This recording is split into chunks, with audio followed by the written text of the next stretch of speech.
Traveller সাইফে আপনাদের সকলকে স্বাগত। আবারও ফিরে এলাম নতুন একটি ব্লগ ভিডিও নিয়ে। তো বন্ধুরা, এই মুহূর্তে আমি আছি হুগলি নদীর তীরবর্তী একটি অঞ্চলে। পিছনেই নদী দেখতে পাচ্ছেন, এবং এটি হলো গৌড়নগর ঘাট, যেটি নদীয়ার চাকদা স্টেশনের খুবই কাছাকাছি। আর আজ আমি এখান থেকে যাব এমন একটি জায়গায়, এমন একটি নির্জন দ্বীপ বা একটি চর, যেখানে ৮,০০০ বিঘা এরিয়ায় বা ৮,০০০ বিঘা একটা টোটাল চরের মাঝখানে মাত্র ৪ থেকে ৫টি পরিবার বসবাস করে। তো কেনই বা তারা ওই নির্জন দ্বীপে এইভাবে বসবাস করেন এবং তাদের জীবনযাত্রা সব কিছু আপনাদের দেখানোর চেষ্টা করব। সো সকলের সাথেই থাকবেন, আশা করি খুবই ভালো লাগবে, এবং আমার চ্যানেলটা অবশ্যই সাবস্ক্রাইব করবেন। তো চলুন যাওয়া যাক। আর এই জায়গাটা দেখুন কত সুন্দর। এই যে হচ্ছে হুগলি নদী, এইদিকে আছে মুকুন্দনগর ঘাট। আর এখানে মূলত শুনলাম যে আধা ঘন্টা পর পর এখান থেকে নৌকাগুলো বা ইঞ্জিন চালিত যে বোটগুলো, সেগুলো এই গৌড়নগর ঘাট থেকে ঠিক ওইদিকে বলাগড় মিলনগড় ঘাট ওখানে যাবে।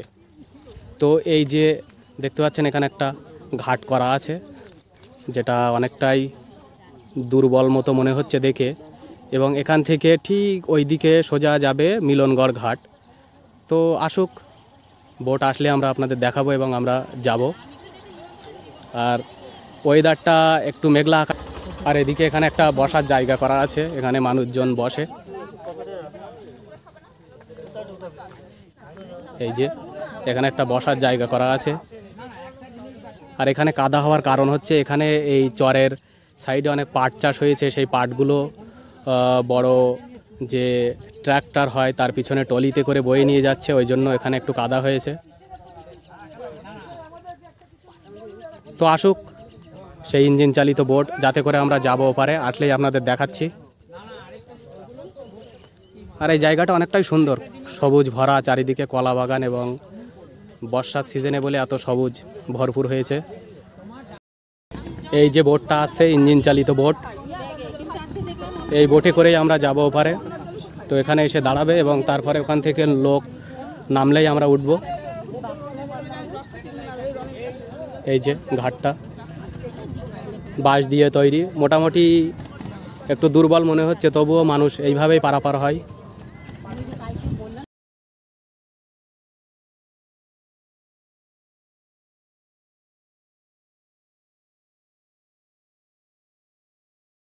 তো চলুন যাওয়া যাক। আমরা এখন বোটে উঠে পড়ছি।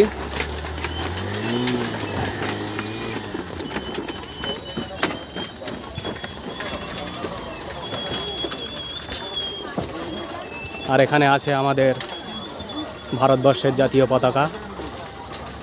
এখানে এমন বসার জায়গা আছে যাতে মানুষজন বসতে পারে।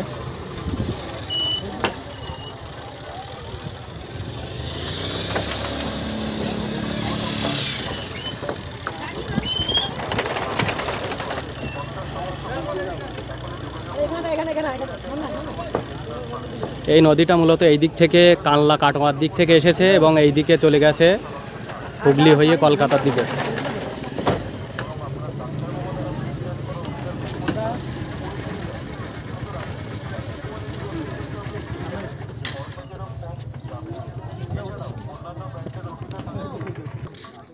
এদিকে চূর্ণী নদী, যেটি এই বাগটার এখানে এসে হুগলি নদীতে মিশেছে, এবং যেটা দিয়ে প্রচুর শ্যাওলা চলে আসছে এই নদীতে। বড় বড় যে শ্যাওলাগুলো, কচুরিপানা, ওগুলো চলে আসছে।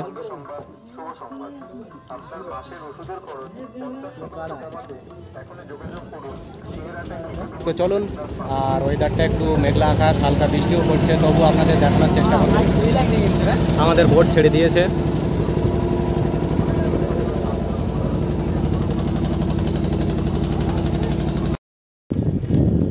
হ্যাঁ, লাইভ করছো তো? কে বললে আগে সিবেক নাই। কে গো, এটা কে বলছো গো? কোনটা সিবেক নাই?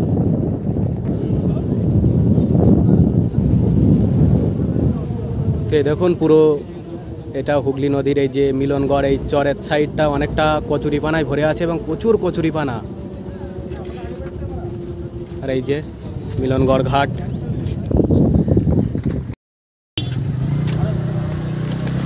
তো আমরা নেমে গেলাম এইদিকে মিলনগড় ঘাটে। আর এখান দিয়ে কত দুর্বল শাঁখো দেখুন, বাঁশের শাঁখোটা অনেক দুর্বল, কিন্তু এইভাবেই মানুষ পারাপার হচ্ছে। এখানে প্রচুর বাইক পার হচ্ছে দেখছি এবং প্রচুর মানুষজনও পারাপার করে। তো আমার মনে হয় এখানে একটু কংক্রিটের ঘাট তৈরি করে দেওয়া উচিত।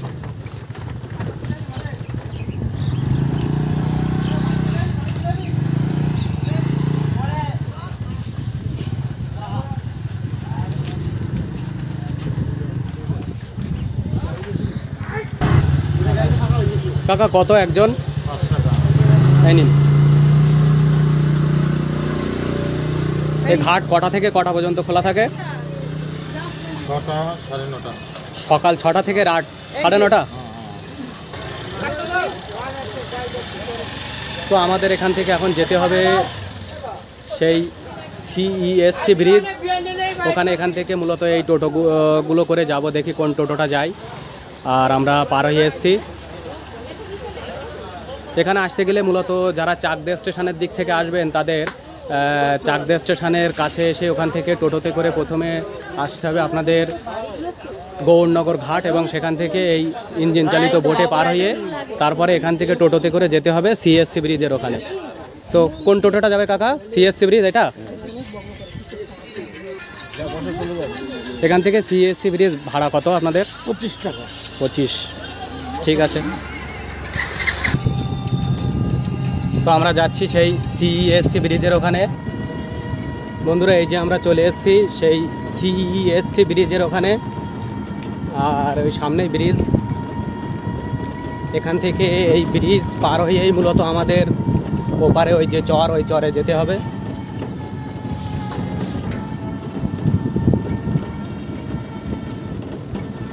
এই যে ব্রিজটা, আমাদের মূলত এই ব্রিজটা পার হয়ে ওপারে যেতে হবে। তো এই ব্রিজটা পার হয়ে ওপারে যাই, চলুন সাথেই থাকবেন।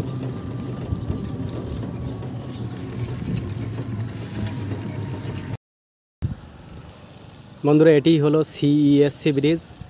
এখান থেকে এই ব্রিজটা পার হয়েই আমাদের যেতে হবে ওপারে। ওপারটাই হলো মূলত গৌরনগর চর বা দ্বীপ। আর ওটা দেখছি অনেকটা জঙ্গল এবং গাছপালাতে ভরা, কিন্তু ওই জঙ্গলের মাঝেই নাকি 4 থেকে 5টি পরিবার বসবাস করেন। তো কেনই বা তারা ওই জঙ্গলের মাঝে এমন জলা জঙ্গল পরিবেশে বসবাস করেন, তাদের জীবনযাত্রা সবটাই আপনাদের দেখানোর চেষ্টা করব। তার সাথে ওখানকার বাসিন্দাদের মুখ থেকেও আপনাদের তাদের বক্তব্য বা তাদের জীবনের যে কাহিনী সেটা তুলে ধরার চেষ্টা করব। সো সকলের সাথেই থাকবেন। তো চলুন আমরা এই ব্রিজটা এখন পার হব।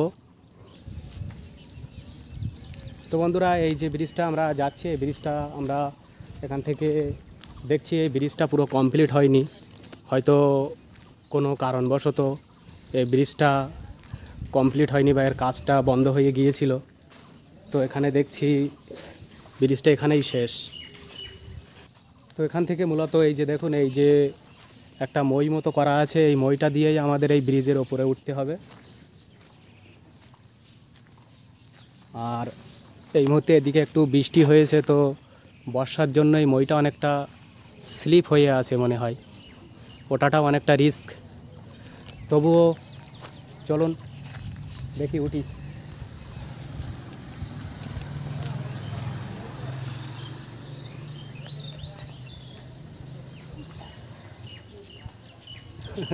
অনেকটাই স্লিপ আছে বাবা, বয়স্ক মানুষরা উঠতে পারবে না অত সহজেই। মনে হয় অনেক দিন আগেই করা এটা।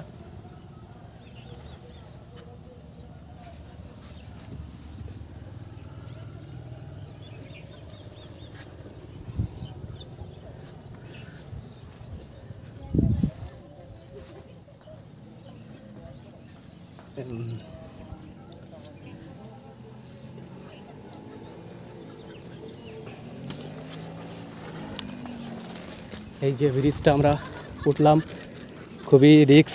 এখান থেকে এই মইটা দিয়ে উঠলাম। এই ব্রিজটা সিইএসসি ব্রিজ বলে, তার কারণ হলো সিইএসসি হলো একটা electric distribute company. Electric power distribute company.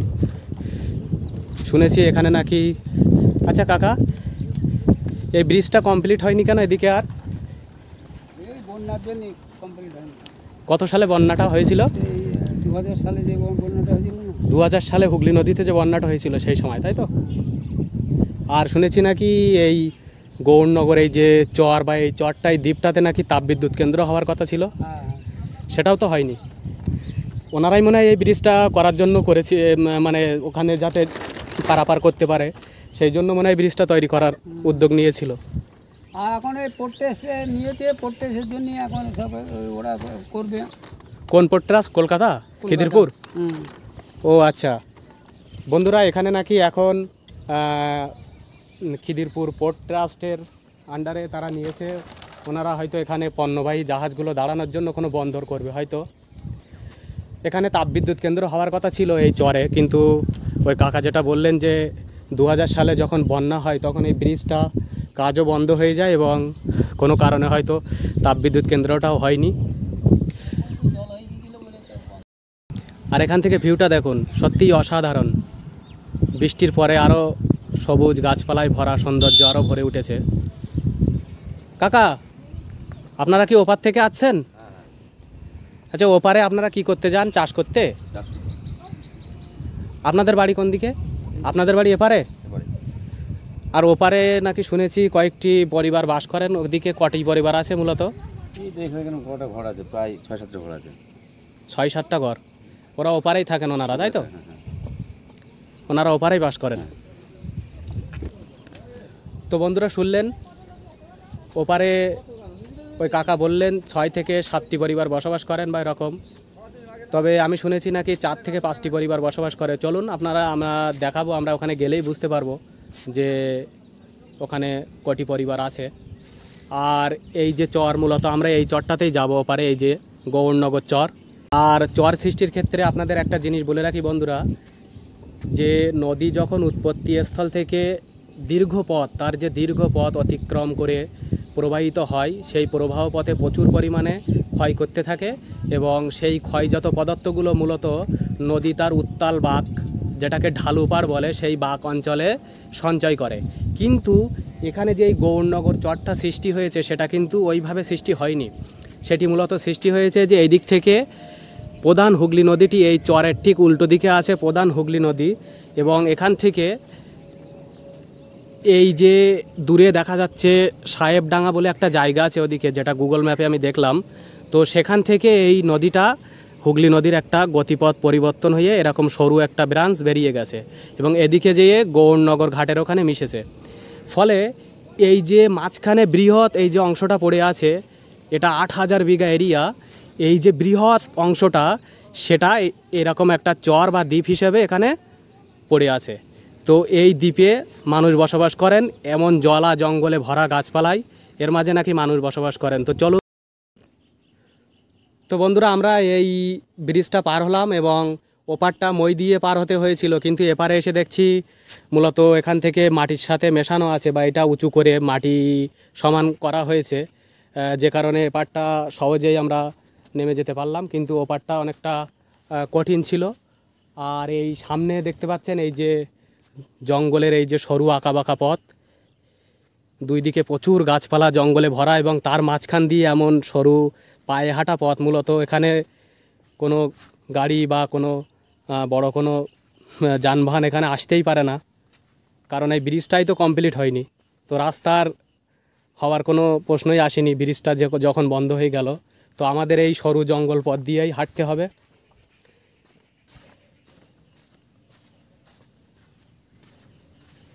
তো চলুন।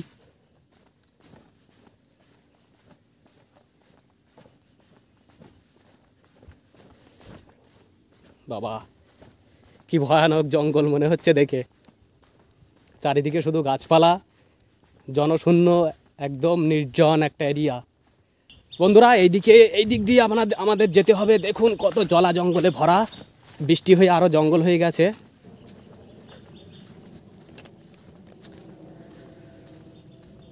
সত্যি একটা নির্জন এরিয়া এবং এই অঞ্চলে মানুষের বসবাস ভাবতেই পাচ্ছেন যে কতটা কষ্ট করে তারা বাস করেন। এবং তবে একটা জিনিস ভালো লাগলো, এই যে এমন একটা নির্জন দ্বীপে বা এমন একটা রিমোট এরিয়া, সেখানে ইলেকট্রিসিটি বা বিদ্যুৎ এসেছে, এটা দেখে ভালোই লাগলো যে এনারা অন্তত বিদ্যুতের আলোটা পান। আর এই মুহূর্তে ওয়েদার অনেকটা পরিষ্কার হয়ে গেছে, তো চারিদিকে দেখতেই ভালো লাগছে। বন্ধুরা, এইদিকে এই যে বাড়িটা, এটি সিইএসসির সার্কিট হাউস। মূলত যেটা শুনলাম যে এখানে ওই কাকাদের মুখ থেকেও শুনলাম এখানে তাপবিদ্যুৎ কেন্দ্র হওয়ার কথা ছিল। তো সেই তাপবিদ্যুৎ কেন্দ্র একটা কোম্পানি হচ্ছে সিইএসসি, যেটি ইলেকট্রিক পাওয়ার ডিস্ট্রিবিউট কোম্পানি। তো তারাই এই মনে হয় এই সার্কিট হাউসটি করেছিলেন আধিকারিকদের থাকার জন্য। কিন্তু যেহেতু এখানে তাপবিদ্যুৎ কেন্দ্র গড়ে উঠতে পারেনি, তো এই বাড়িটাও বা সার্কিট হাউসটাও এরকম জনকীর্ণ এবং গাছপালায় ভরে পড়ে আছে। তো চলুন আমরা সামনে যাওয়া যাক। বন্ধুরা, এমন সরু আঁকাবাঁকা পথ, এটা দিয়েই মনে হয় মানুষ চলাচল করেন। পায়ে হাঁটা পথ, এখানে কোনো গাড়ি বা কোনো যানবাহন আসতে পারে না, তার কোনো চিহ্নও দেখতে পাচ্ছি না। আর এই চারিদিকে প্রচুর গাছপালা, তার মাঝখান দিয়ে এমন বাঁকা পথ। তো চলুন আমরা সামনে আগাতে থাকি, দেখি এই পথ ধরে যে বাড়ি ঘরগুলো কোন দিকে আছে, এখানে যে মূলত 4-5টি পরিবার বাস করেন, তারা কোথায় থাকেন বা তাদের ঘরগুলো কোন দিকে।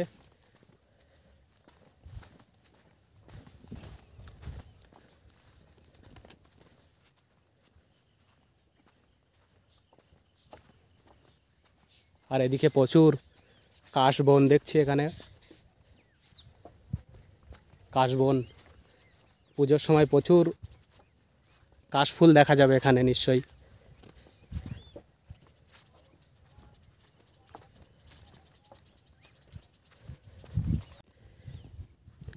চারিদিকে শুধু দেখছি কাশবন এবং তার মাঝে অনেক খেজুর গাছও আছে। আর এই তার মাঝখান দিয়ে এমন সরু পায়ে হাঁটা পথ, দুই দিকে শুধু গাছপালা জঙ্গলে ভরা।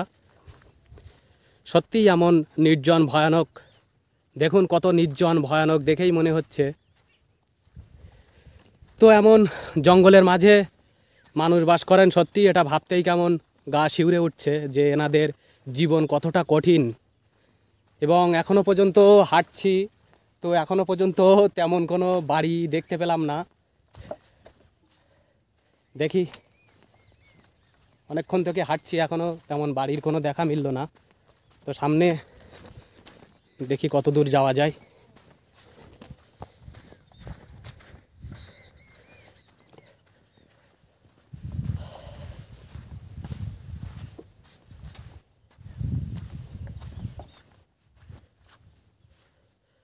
তো ফাইনালি আমরা একটা বাড়ি দেখতে পাচ্ছি এখানে।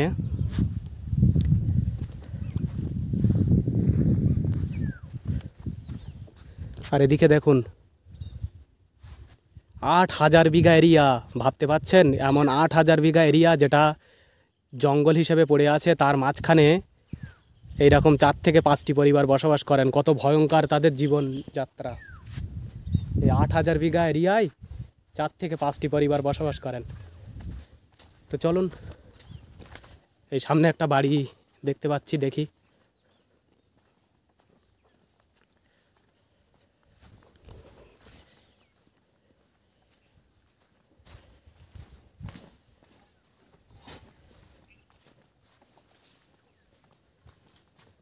এই দেখুন এখানে কত কুমড়ো গাছ হয়ে আছে।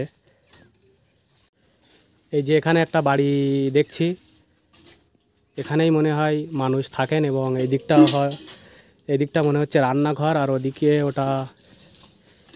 এটা সম্ভবত এখানে গবাদি পশু থাকে, যেটা দেখে মনে হচ্ছে।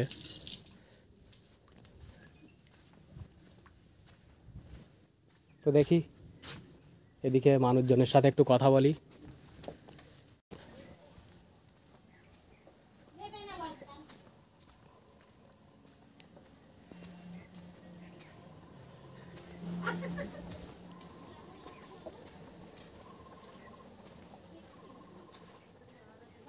এই যে আর একটা বাড়ি এখানে দেখছি। কাকিমা, বাড়িতে আছেন নাকি কেউ? এটা আপনাদের বাড়ি? একটুখানি বাইরে আসবেন। এই দেখুন বন্ধুরা, এদিকে সব দেখছি এখানে এমন নিচু ছোটোখাটো ঘর এবং এর মাঝেই মানুষ বাস করেন। এদিকেও একটা এই সব খোলার টালি দিয়ে তৈরি। এখানে মনে হচ্ছে এটা রান্নাঘর।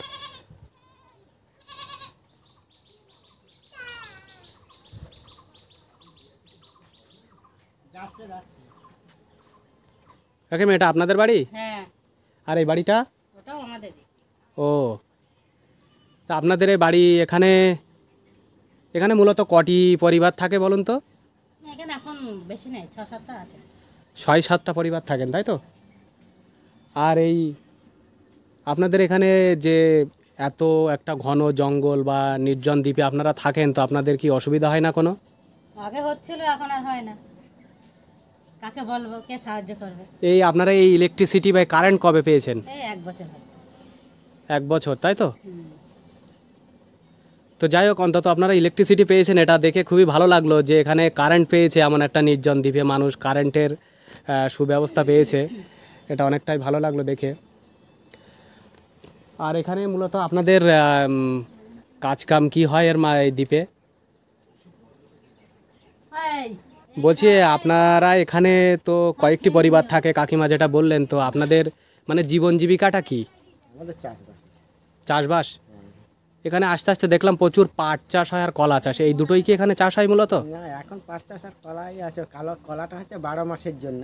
আচ্ছা আচ্ছা। আর এখন ধরো শীতকালে সর্ষে মরষে নানা রকম ফসল থাকে। এখন তো পাট ছাড়া আর কিছু নেই। পাট আছে, বেগুন আছে, আর বরবটি আছে।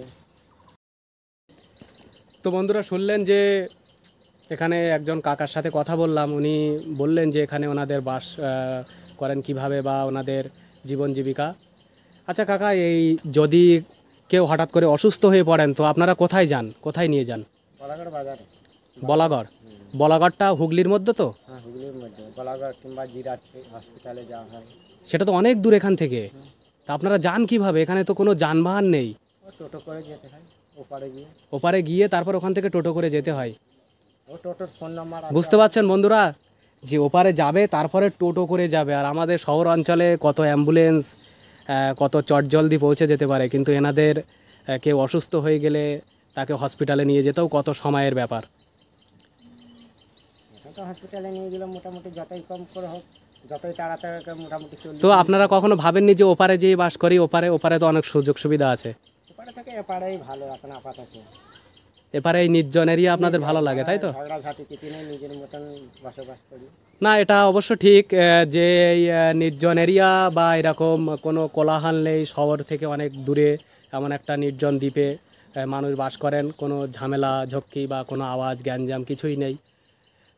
তবুও যে এখানে অসুবিধা তো অনেক আছে, ওনারা হয়তো এটা নিয়েই খুশি বা এটাই ওনারা ভালো লাগে থাকতে।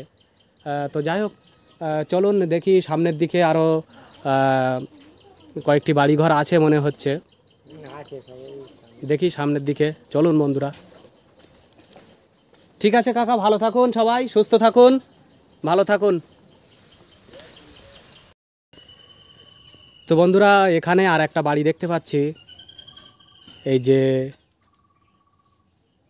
খোলার টালির বাড়ি এবং কত ছোট একটা ঘর, এখানেই মানুষ থাকেন। সত্যিই ভাবতে অবাক লাগে যে এনাদের কত কষ্টকর জীবন। এদিকে দেখুন, এই যে এটা মনে হচ্ছে গবাদি পশু থাকে। আর এদিকে রান্নাঘর কি খাওয়ার ঘর, এদিকে একটা টিউবওয়েল আছে দেখছি। তো এই বাড়িতে মনে হচ্ছে তেমন কাউকে দেখছি না। তো চলুন আমরা ওদিকে যাই, দেখি ওদিকে, এদিকে সামনের দিকে হয়তো বাড়ি আছে আরও।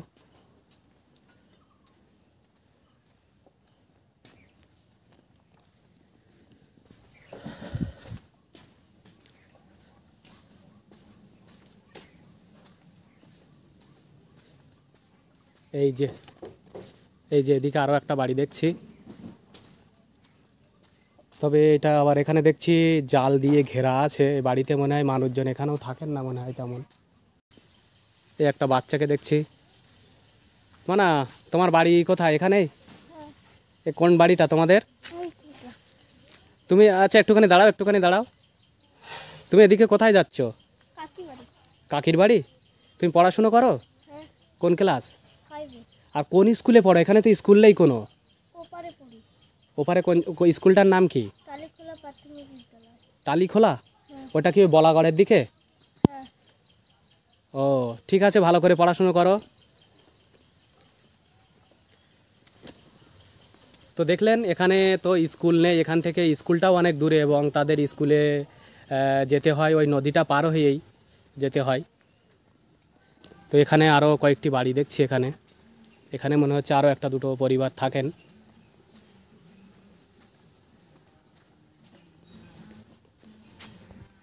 এ দেখুন এখানে এমন নিচু রান্নাঘরে ওই কাকিমা রান্না করছেন।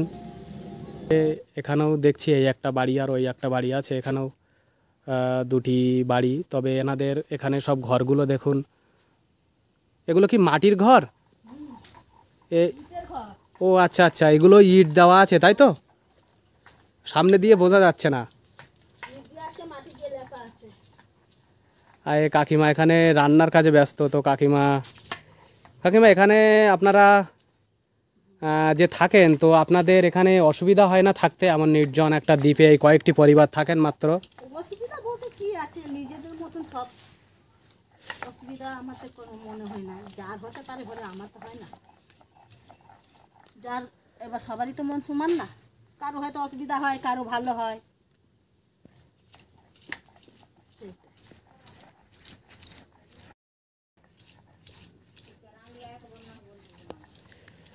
কতজন আছে ব্রিজ দিয়ে যাতায়াত করে, সব মাল মাটি যাদের আছে তারা ব্রিজ দিয়েই নামায়।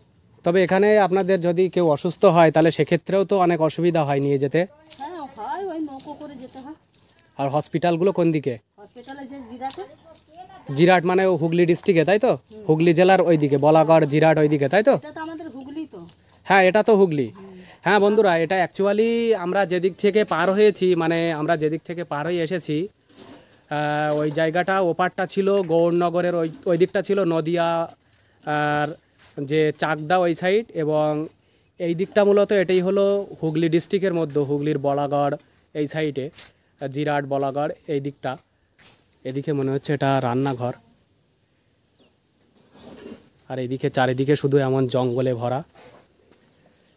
আর এইদিকে গেলে মূলত হুগলি যে প্রধান নদী যেটা, সেটা পড়বে হয়তো, যেটা গুগল ম্যাপে দেখলাম। তবে এদিকে চাষও হয় দেখছি, কলা গাছ বেশি দেখতে পাচ্ছি, কলা গাছ। তো চলুন দেখি, এখানে আরও একজনের সাথে কথা বলার চেষ্টা করি।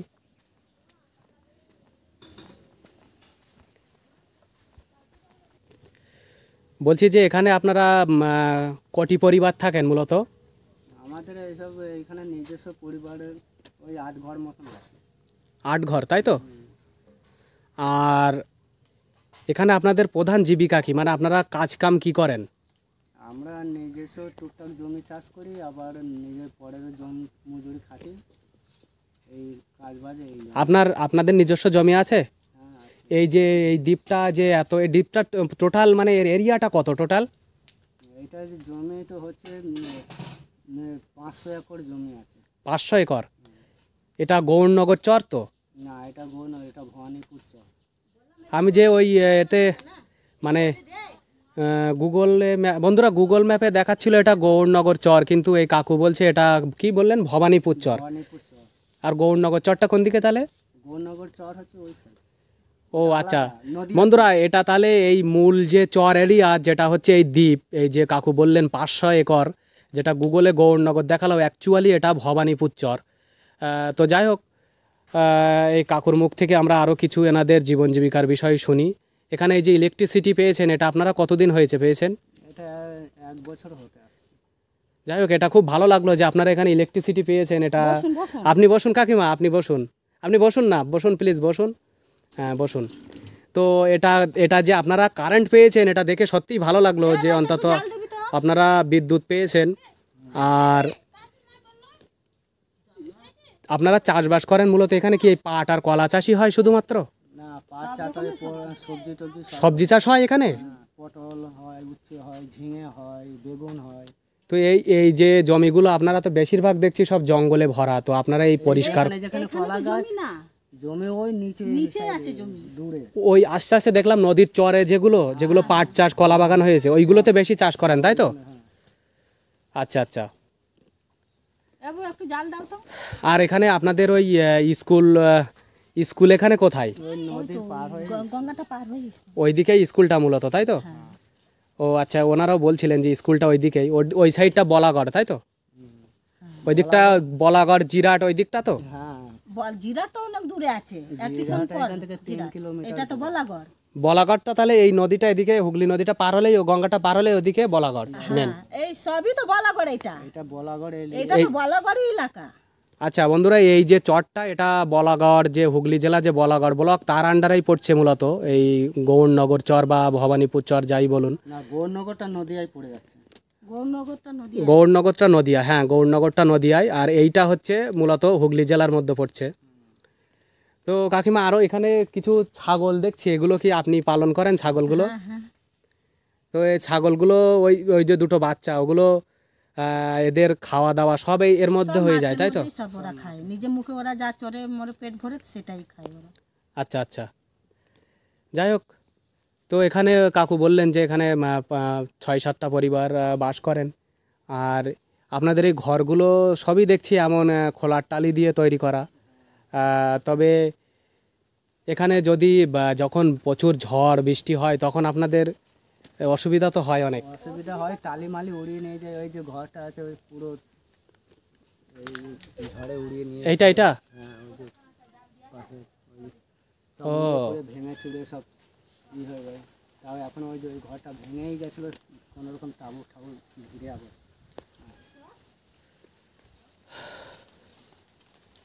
তো সত্যিই।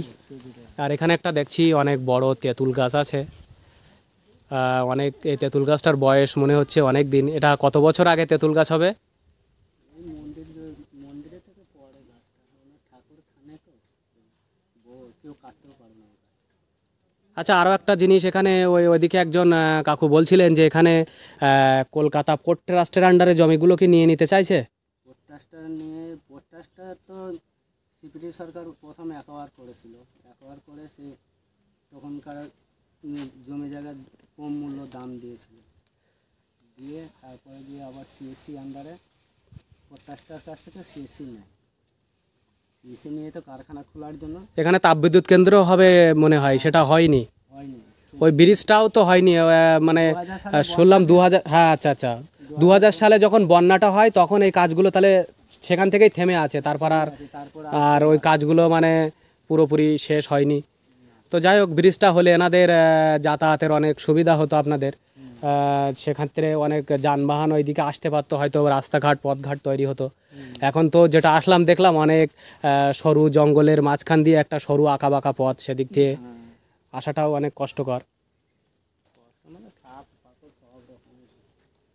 প্রচুর, হ্যাঁ কি বলছেন?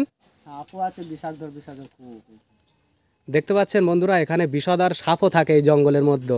তাহলে এনাদের জীবনটা কত ভয়ঙ্কর এবং নির্জন। এই দ্বীপের মাঝখানে এনারা কতটা ভয়াবহ বা এরকম একটা বিষয় নিয়ে এনারা এখানে বাস করেন, যে এনাদের এমন নির্জন দ্বীপে এখানে সাপ পোকড় এগুলো তো আছে। এছাড়াও এখানে দেখে মনে হচ্ছে এখানে যে যতটা জঙ্গল দেখছি শিয়ালের উৎপাতও আছে মনে হয় প্রচুর। বহুত শিয়াল।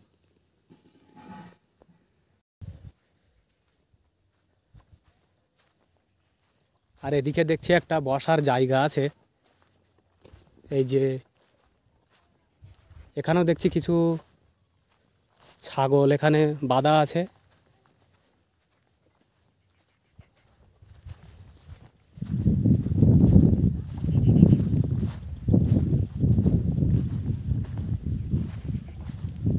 এখানেও এই একটা ছাউনি মতো করা, এখানে দেখছি হয়তো এনাদের এই যে ছাগলগুলো এখানেই থাকে, গবাদি পশু রাখার জায়গা।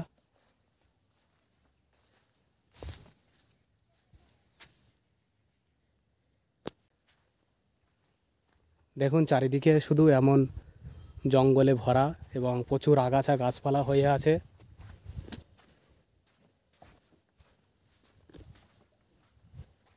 একেবারে জনমানব শূন্যহীন একটা জায়গা মনে হচ্ছে। ওই কটা বাড়ি, যে কটা বাড়ি এখানে দেখলাম, ওই কটা বাড়ি বাদে বাকি যে জায়গাগুলো দেখছি। তো বন্ধুরা ওখানে একটা সাপ। দোকানে লোকালে নিতে গেলে দোকান পাশার আছে কাছে, ওই দোকান থেকে নিয়ে আসা হয়। আর নয়তো বাজারে যেতে, হাট বাজার সব করতে গেলে বাজারে যেতে হয়। ও আচ্ছা আচ্ছা। আর এখানে ওইদিকে আমি যখন গিয়েছিলাম ওখানে একটা মানে সাপ দেখলাম সামনে। তো এখানে তাহলে তো প্রচুর চারিদিকে মানে জঙ্গলে অনেক সাপ আছে। তো সাপ আছে, বিষধর সাপ আছে।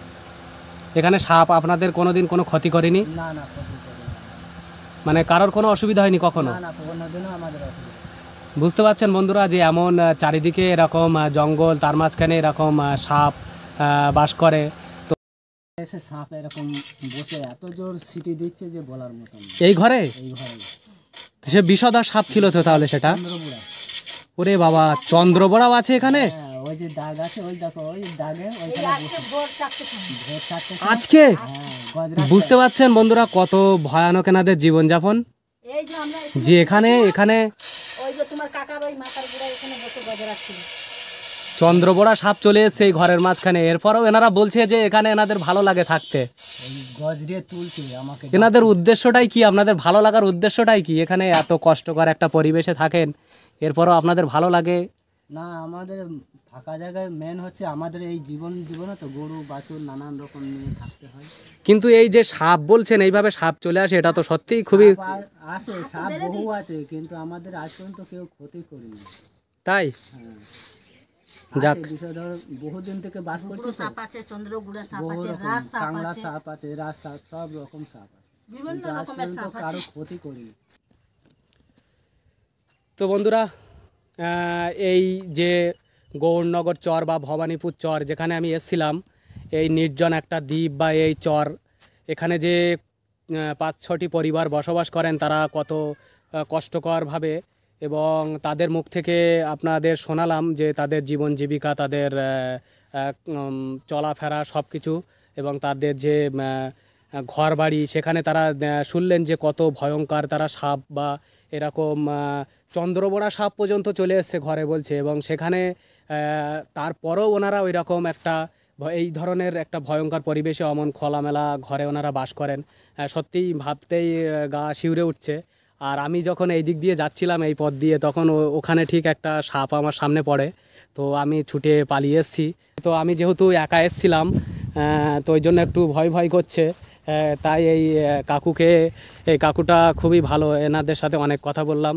এই কাকুটা আমাকে নিয়ে যাচ্ছে, খানিক দূর দিয়ে আসবে এই জঙ্গল পথে।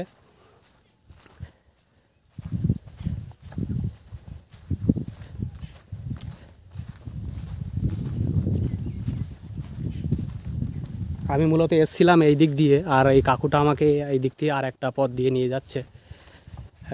দেখি যাই। সব দিকেই তো এখানে এমন জঙ্গল ঘেরা পথ, মাঝখান দিয়ে সরু পায়ে হাঁটা রাস্তা। আর এখানে প্রচুর চারিদিকে বাটারফ্লাই গার্ডেন মতো তৈরি হয়েছে, মানে বাটারফ্লাই গাছ, প্রচুর প্রজাপতিও উঠছে চারিদিকে। এই দেখুন কত সুন্দর।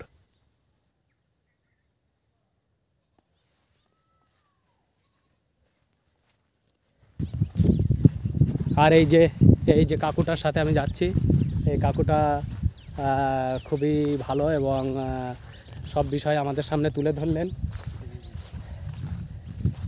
কাকুদের জীবন জীবিকা সব কিছু আমি আপনাদের শোনালাম এবং দেখানোর চেষ্টা করলাম। তো এখন এই কাকুকে নিয়ে আমি সামনে যাচ্ছি। কিছুটা কাকু আমাকে দিয়ে আসছে সামনে, কেননা সাপটা যখন আমার সামনে চলে আসলো একটু ভয় ভয় করছিল আর কি। ওই জন্য কাকু আমাকে বলছে চলো দিয়ে আসি তোমাকে কিছু দূর। ঠিক আছে কাকু, তাহলে ভালো থাকুন।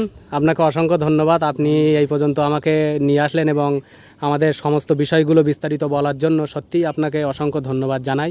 ভালো থাকুন, সুস্থ থাকুন। আর এই যে এইভাবে আপনাদের জীবন যাত্রা তুলে ধরলাম, এমন অনেক পরিবেশ আমরা ঘোরাঘুরি করি। তো আপনাদের এখানে অনেক উন্নত হোক, ধীরে ধীরে আপনারা ভালোভাবে আরও বসবাস করতে পারেন। আপনাদের আশীর্বাদও হোক, যেন আমরাও একটু আলোর মুখ দেখতে চাই, আলোর। আর আশীর্বাদ করবেন আমার জন্যও। হ্যাঁ, আমি আশীর্বাদ করছি আপনি যেন এই লাইনে ভালো সার্ভিস। ঠিক আছে, আপনার আশীর্বাদে যেন সফলতা পেতে পারি। ঠিক আছে, ভালো থাকুন তাহলে, সুস্থ থাকুন। বেশ, তো বন্ধুরা আজকের ভিডিও এ পর্যন্তই। আপনাদের দেখানোর চেষ্টা করলাম যে এরকম একটা চরে, যেটা গৌরনগর চর বা এখানকার মানুষরা বলছেন এটা ভবানীপুর চর। তো যাই হোক, এইরকম বৃহৎ একটা চর বা দ্বীপে, যেটা 8,000 বিঘা এরিয়া, তো সেই রকম একটা দ্বীপে 4 থেকে 5টি পরিবার বা 6টি পরিবার বসবাস করেন। এরকম ভয়ানক জলা জঙ্গলে ভরা এবং প্রচুর সাপের বাস। এখানে প্রচুর বিষাক্ত সাপ বসবাস করেন, যেটা ওই ওখানকার স্থানীয় মানুষদের কাছে শুনলাম। তো তারপরেও তানারা বলছেন যে এমন ভয়ানক পরিবেশে বাস করা সত্ত্বেও ওনাদের নাকি ভালো লাগে, কারণ এখানে নেই কোনো পরিবেশ দূষণ, নেই কোনো কোলাহল, কোনো ঝামেলা। তো যেটা বলছেন যে ওনারা অনেক অসুবিধার সম্মুখীন হয়, তারপরেও ওনাদের এখানে বাস করতে ভালো লাগেন, তাই ওনারা ওপারেই বসবাস করেন ওই দ্বীপে, ওনারা এপারে আসেন না। যাই হোক, তো আজকের ভিডিওটা এখানেই শেষ করছি। যদি আমার ভিডিওটি ভালো লাগে তাহলে অবশ্যই আমার চ্যানেলটি সাবস্ক্রাইব করবেন এবং লাইক করবেন, শেয়ার করবেন, কমেন্ট করবেন। দেখা হবে আগামীতে আবার নতুন এমন কোনো সুন্দর ভিডিও নিয়ে, অচেনা কোনো অজানা জায়গায় বা অচেনা কোনো অফবিট প্লেসে। ততক্ষণে সকলে ভালো থাকুন, সুস্থ থাকুন, আনন্দে থাকুন। ওকে।